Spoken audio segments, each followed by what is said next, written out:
So now, I'm a huge gamer, so the prospect of a Hollywood movie based off a game always intrigues me. However, Hollywood just can't seem to get it right. There has yet been one good movie based out of a video game. And this is sad because there's a lot of good games, a lot of good stories which could really translate well on film. They just can't seem to piece it together for one reason or another. Having said that, I can't say I was too excited to catch Warcraft tonight. Another video game based movie. Now Warcraft, admittedly, I really don't play. I know of it. I'm more of a Call of Duty kind of guy, so I wasn't really sure what to expect. So did Hollywood finally get it right? Let's find out. And with that, I welcome you to another episode of The Real Mentor, where my goal, as always, is to enhance your movie watching experience.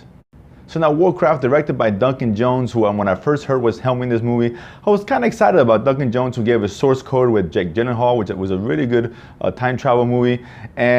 And he also gave us Moon, which I thought was a criminally underrated sci-fi flick, very small independent movie. If you guys haven't seen Moon, I highly recommend that. So I was interesting to see what he'd give us with this. This is something totally different from what we've seen. I understand he's a huge Warcraft fan, so I was wondering if he can do it justice or not.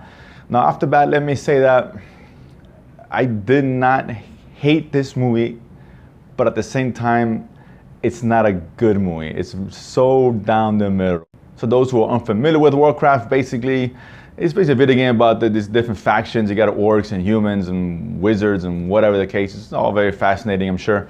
But in this particular movie, they focus more on the orcs and the humans. You have the humans obviously living in their realm, so to speak, in their world. And the orcs have managed a way to kind of transport themselves to this magical portal into the land, and the orcs for some reason want to go take over and rebuild their life. Now this movie is really just a mixed bag. There's a lot of good things about the movie. There's a lot of really weak links as well, which is the biggest problem. There's a lot of inconsistencies that it gives you, from the story to the acting, even to the special effects. Now, on the positive side, as far as the things I did like, the effects weren't fantastic, but they were pretty good. When the orcs were really close up, they looked fantastic. The movements were fluid, they moved very well. But a lot of times when they're grouped together a lot, battling humans, that looked a little animated, a little cartoony at times.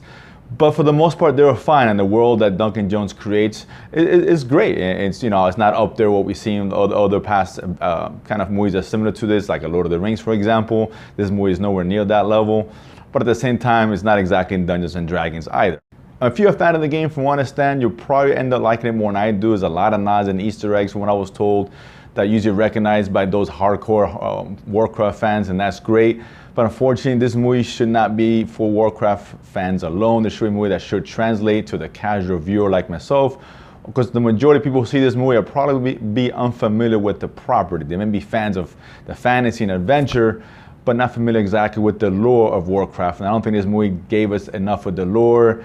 They gave us the humans and the orcs, and they kind of sprinkled in some other species in there, but they didn't really give us too much of it. It wasn't cool to see, it seemed like there was dwarves and all that, and wizards and elves, but they didn't give us a whole lot of that.